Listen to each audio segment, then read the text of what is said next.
Адамдар өз жашоосун интернетке көп бөлүшкөнүн көрөм. Жөн эле камерага сүйлөп, жан дүйнөсүн ачышат. Мен бир жолу аракет кылып көрөйүн дедим. Бул жазууларды бирөө көрөбү, көрбөйбү билбейм, бирок өзүмө сактап коеюн дедим. Ошо бул менин биринчи жаздыруум. Жакында мен турмушка чыктым.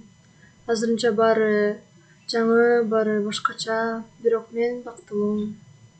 Асаны экөөбүз анчалык тааныш эмеспиз, бирок жакшы, камкор баладай көрүндү. Жакында мага сөйкө белек кылды. Майда белек болсо да көңүлдү көтөрөт экен.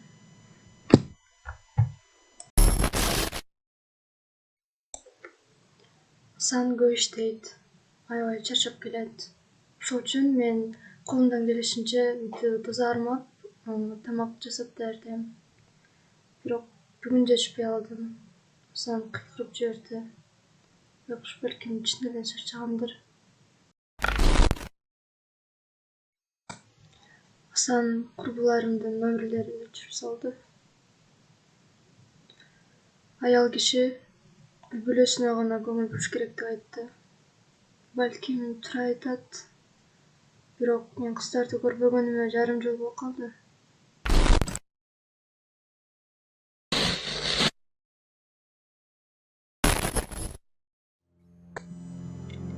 Бүгүн күйөөм менен саап салды.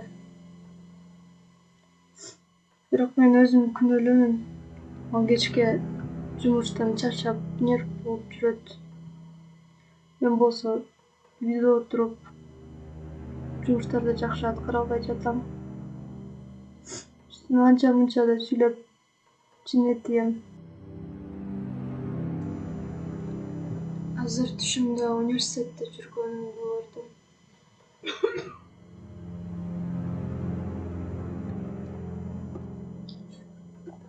Досторум менен жолуккан экенмин. Ал кез сонун убакыт эле.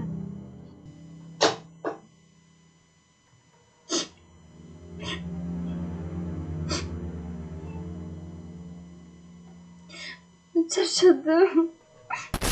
Аябай коркуп атам. Улам ичип келет, улам урат. Кээде өлтүрүп салбаса деп корком. Мен чыдабай калдым. Кетким келип жүрөт. Эртең ажырашуубуз тууралуу айтам. Чынында тажадым. Чыдабай кеттим. Эмне деп атасың?